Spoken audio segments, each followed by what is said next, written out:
свысока глядит.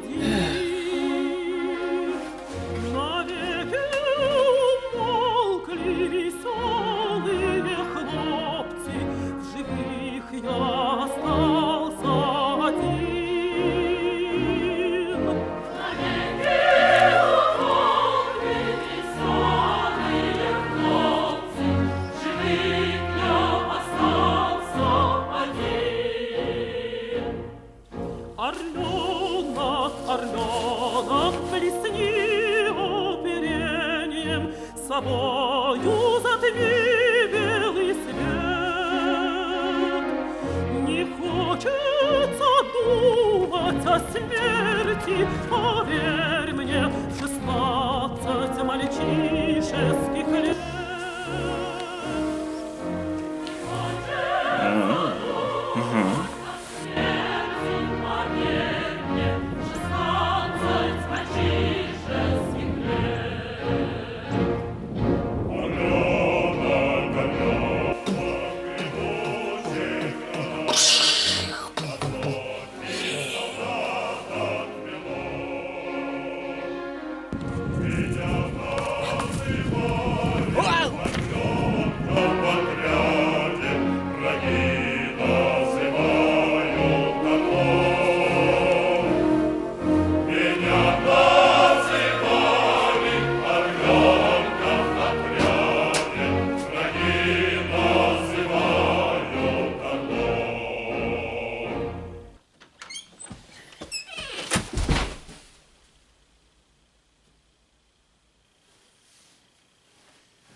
Что это?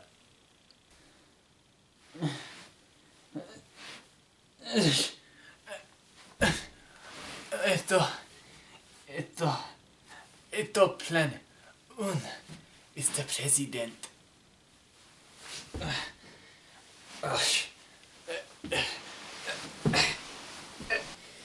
Такой план, товарищ.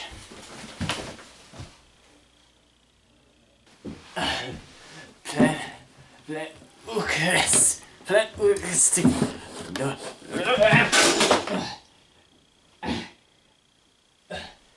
Plan Ukres technology. Privacy.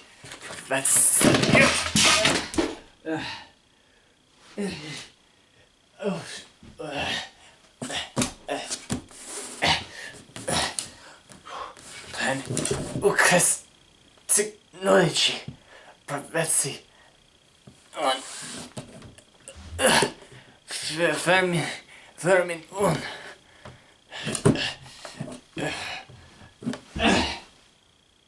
Понятно. И как добраете земно делать?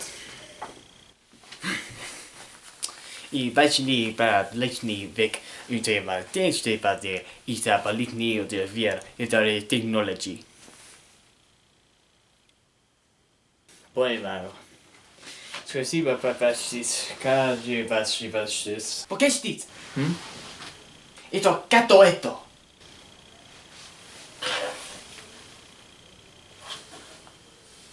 Это чудесно. Мы должны сделать видео. Фильм! Да, мы точно смотрим, няня. Почему это я вачаю?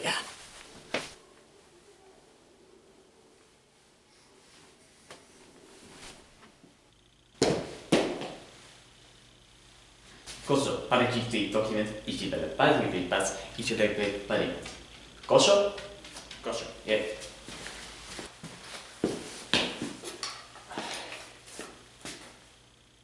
И...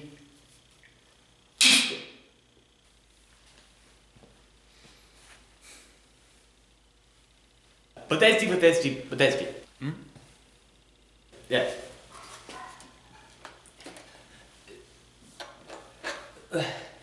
Radio is inglese. Y esto para visite. Beh, riuscite.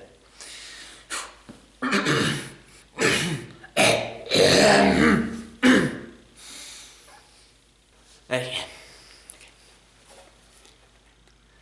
E. Greetings, everyone. We have a little proposition for you. So, if you could sit down and watch this video, we would most appreciate that. We believe that your time traveling capabilities, paired with our eco-friendly technology, could, when consolidated, bring eternal prosperity to our environment. Seeing how your time travel prototype can only go back as far as the beginning of the 18th century, we thought it wise to make a plan if you ever did agree to this proposition. If you were to allow us to go back to this time period, we would restructure the world so that the man-made issues that we have in terms of environment may cease to be. Full disclosure, this plan is not entirely based off of reality. It does not take into consideration the differing opinions of other countries, regions, or other such locations. Instead, this plan shall utilize what we like to call the perfect world model, in which the entire world is perfectly compliant with our plan. But even with such a model, we need energy. That's why we intend to use renewable energy sources as solar energy, plant energy, biomass, hydroelectricity, and wind energy. While plant energy and biomass could be considered more modern developments in terms of renewable energy sources, we have decided to utilize solar energy, hydroelectricity, and wind energy around the late 1800s, due to a majority of those sources having been invented in that time. With the French mathematician Augustin Mouchot filing for patents in the 1860s for his solar-based engines, both French and American inventors followed suit in as early as 1888 with related patents. Each piece of real estate around the globe would be required to install government-backed solar panels, with the energy going to both the given piece of real estate and other interconnected facilities. Want another renewable energy source? Plant electricity. That's right, plants are indeed capable of producing raw energy when collected properly. Plant E, a company that's a small group of innovators that aim to create viable and sustainable energy solutions, have developed such a procedure to make use of these green opportunities. After the rise of solar energy, wind energy, and hydropower, Planty introduces a new type of sustainable energy: electricity from living plants. David Strick, one of the founders of Planty, explains how it works. Welcome to our lab at Wageningen University. This is where we invented how living plants generate electricity. The plant lives on solar energy. In this process, called photosynthesis, the plant produces organic matter. About half of this organic matter is transported via the plant roots into the soil. There, naturally occurring bacteria break down the organic matter. In this process, electrons and protons are produced as a kind of waste product. By providing an inert carbon electrode, we can harvest these energy-rich electrons. In our technology, the electrons flow through a power harvester to the cathode, where oxygen, protons and electrons meet to produce water. So, by easily placing two carbon electrodes in the soil, we can produce literally green electricity. Each piece of real estate worldwide, except dedicated farmland, will be mandated to construct a government-funded greenhouse and maintain it. This greenhouse will not only be used for crop cultivation, but shall also be used for electricity generation with the help of Plant E's technology. The energy shall go to both the given piece of real estate and other interconnected facilities. As early as 1878, the very first documented hydroelectric project was conducted in England, with one of the first hydroelectric plants being constructed in Wisconsin, USA in 1882. With the Annapolis Generating Station in Nova Scotia being an ocean-based hydroelectric facility that has been operating since 1984, the facility could act as an example when constructing similar operations on every shore of the Earth. Waste-to-energy plants not only present another method of disposing of garbage, but also present another energy source, which could become a clean one to boot if BECCS, bioenergy with carbon capture and storage, is applied to the process. With heat being generated by the incineration of waste causing water to transform into steam, which in turn turns a propeller in order to generate electricity, the resulting air pollution can then be filtered into water vapor and CO2, which are then subsequently incarcerated via BECCS. Said gases can be embedded within roads and other such structures that will ensure their imprisonment.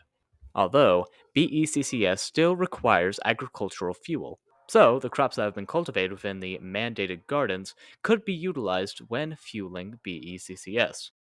Around the late 1800s and early 1900s, electrical wind turbines became sufficient sources of energy. Farmers shall be mandated to construct wind turbines within their farmland, with the help of government intervention. With fresh bodies of water desperately needing to be preserved in order to be used for drinking and crop cultivation, we of course must take into consideration the ginormous fresh bodies of water that we can indeed preserve. Both the Greenland ice sheet and the Antarctic ice sheet contain, give or take, 99% of the Earth's fresh ice water. The American Great Lakes contain about 21% of the planet's surface fresh water. There's also Lake Baikal, a Russian freshwater lake that not only constitutes 20% of the Earth's surface fresh water, but also is the greatest tasting body of fresh water, if I do say so myself, as an unbiased source. Lake Victoria and Lake Tanganyika, which are both African lakes, hold great amounts of fresh water, with Lake Victoria being the second largest freshwater lake in the world. Now let's say we do run out of these freshwater sources. Well, that's when we move on to a man named Manoj Bhargava, who is the creator of... Подожди. Unano mais. Thank you. Now that all the fresh bodies of water are gone, we have nothing to drink, especially since we drank all the peace tea. Somebody, please help! Help! Help! Help!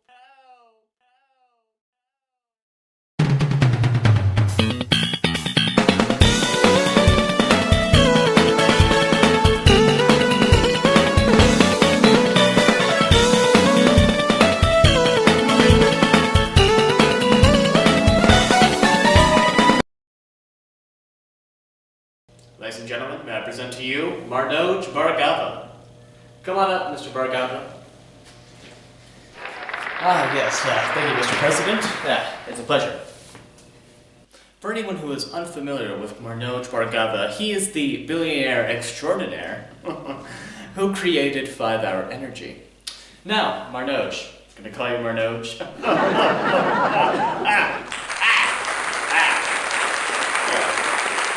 Anyways.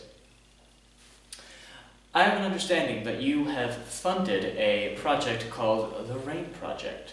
Is this true?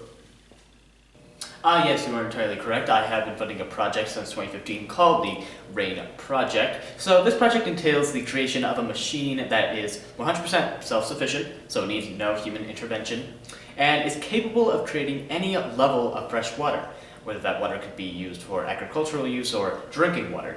I actually have a clip pulled up from a film that talks about all the different projects that I've funded, so if you could play that, that'd be fantastic.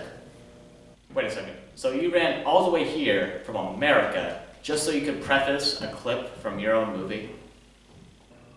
Yes. I see.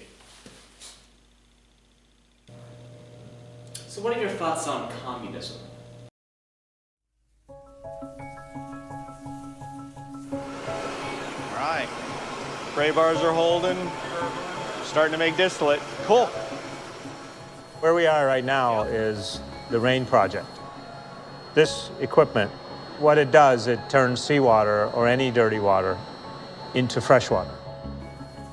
Well, one of the reasons why we got involved in the RAIN project is we saw a lot of lacking technologies in the market to generate what we call high quality water, which can be used for agriculture, drinking, and industrial applications. But more importantly, it does not require any operational support. The reason we called it the RAIN project basically mimics nature. It heats water, you have water vapor, and then you take that moisture into a different compartment and then you distill it. The steam or vapor turns into water. So it takes energy to heat the water, and then the energy is released when you turn it back to water. So we take that energy and recycle it back to heating the water again. Some of the great things about it compared to what the technology is today is, one, it has no parts that are consumables. No screens or no membranes that go bad. And it can be made to make distilled water or any level of clean water. Whereas current technology will only take seawater and turn it into drinking water, but it will not turn it into water that can be used for agriculture. It still has too much salt. Everything is made with that discipline in mind, that you're going to build a plant, and then you're going to have pop hundreds of these out every day. As we call it, we can cookie cutter it. So we can stamp out thousands upon thousands of them. With Marnoge's Rainmaker being easy to produce, millions upon millions of similar machines can be proliferated around the world, thus contributing to the water conservation issue. There are also water filtration methods such as reverse osmosis, in which a semi-permeable membrane is used to separate salt molecules and water molecules, so that we may get fresh water, used for crop cultivation or drinking. In 1748, the very first demonstration of the semi-permeable membrane was conducted by the French physicist Jean-Antoine Nollet. With waste being a big part of human nature, we of course need to do something with it, so we have decided to either use waste as an energy source, recycle it or reuse it, or, if we're talking about organic waste, use it as compost so that the government mandated and funded gardens can have additional fertilization. When it comes to waste-to-energy plants, or biomass plants as they're often called, that utilize BECCS, they are a superb method of disposing of trash and generating energy. While reusing products will be advised for both households and corporations, all must be compliant with recycling or risk imprisonment. Although we have based this plan off of the perfect world model, we still thought it would be necessary to take into account the adversity that we might face. Now, some of the biggest issues that we might face during this process would have to be funding, land management, productivity, and resource extraction. With a vast number of rules, regulations, and the mandated operations that we have both our households and businesses go through, productivity is definitely going to take a hit, especially with the modes of transportation that we have our citizens taking. Since everyone's got to live somewhere, unfortunately, land management will definitely be an issue, with having to keep ecosystems in mind and having to put a roof over everyone's head. With resource extraction being absolutely necessary to bring about our society, we would have to be very discreet when extracting such resources as to not disturb the environment. Since everyone's got to eat, unfortunately, crop cultivation is going to be very important. Since everyone's got to eat, unfortunately, crop cultivation is going to be very important. So we have asked urban areas and households alike to produce crops, which shall be funded and mandated by the government. With crops serving as both a fuel source and food source, each region/country shall allocate 40% of their total crops to semi-agricultural biomass plants and 60% towards food production. As a measure to preserve environments and mitigate land use, all urban property must be retrofitted with crop-producing amenities that also contain plant technology. Such amenities must either be located within or atop a given urban property. Much like their urban counterparts, households must also be retrofitted with crop-producing amenities that also contain plant technology. However, they shall be permitted to construct a greenhouse, with government backing, separate from their house. With green modes of transportation needing to be in order, we have went with somewhat unconventional transportation methods, such as airships, electric cars, electric vessels, and hydrogen-powered trains, all of which can be used in an eco-friendly fashion. It was France, 1852, when the very first viable airship was created by Henry Giffard. Utilizing electric generators, we could construct electricity-based airships that would require less energy than that of a commercial airliner, due to the mode of transportation primarily using gas to maintain its latitude. 1832, Scotland. The very first electric carriage was brought into reality thanks to Robert Anderson.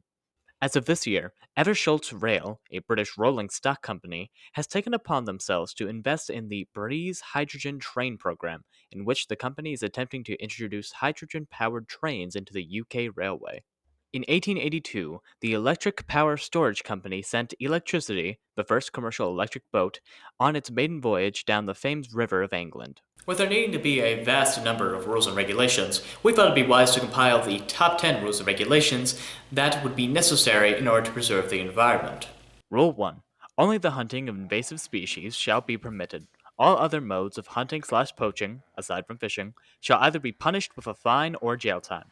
Depends on the severity of the crime/felony. Rule 2. All corporations shall be regulated in terms of production, types of products being produced, and the extraction of resources.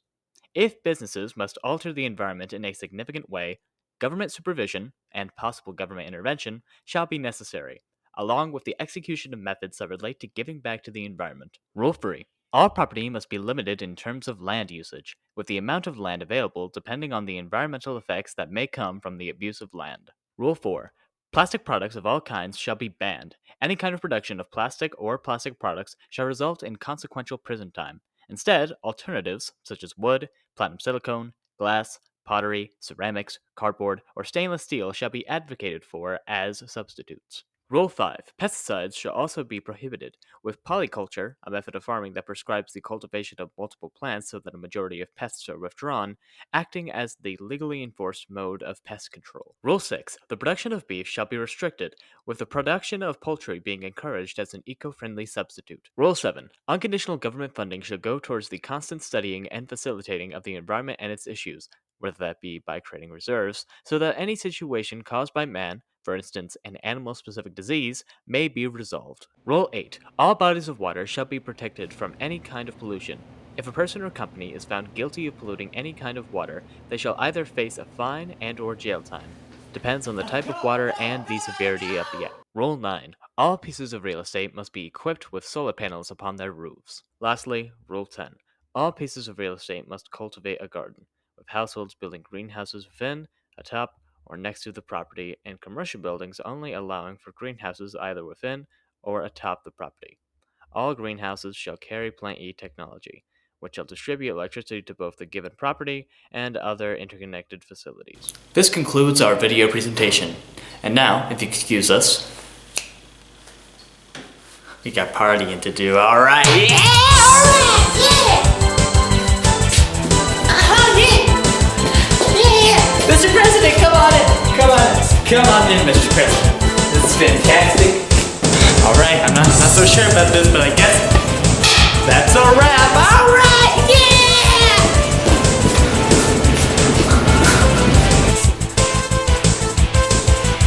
Hey, yo, man, what's up?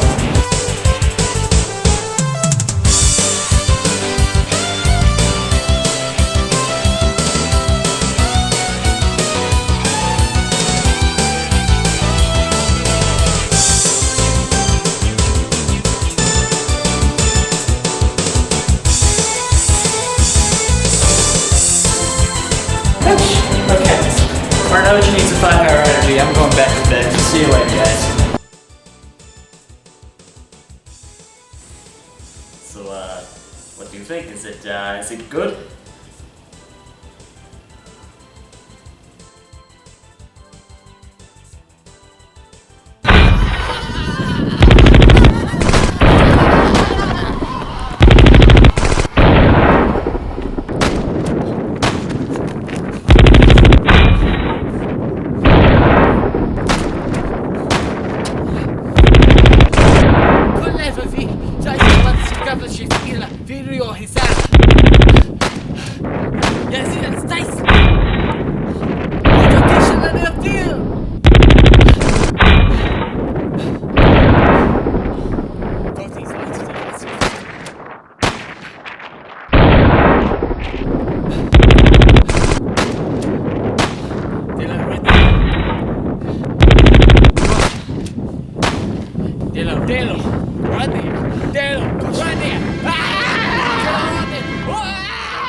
comentario.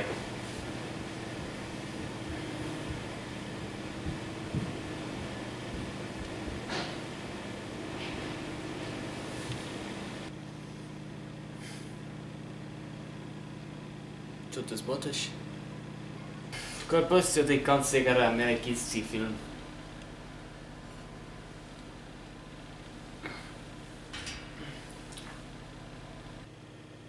Rastis, isältiessä dumoplan. Rastis sibe, ipalissa on tisraton mer. Spasiba. Spoiler spotna.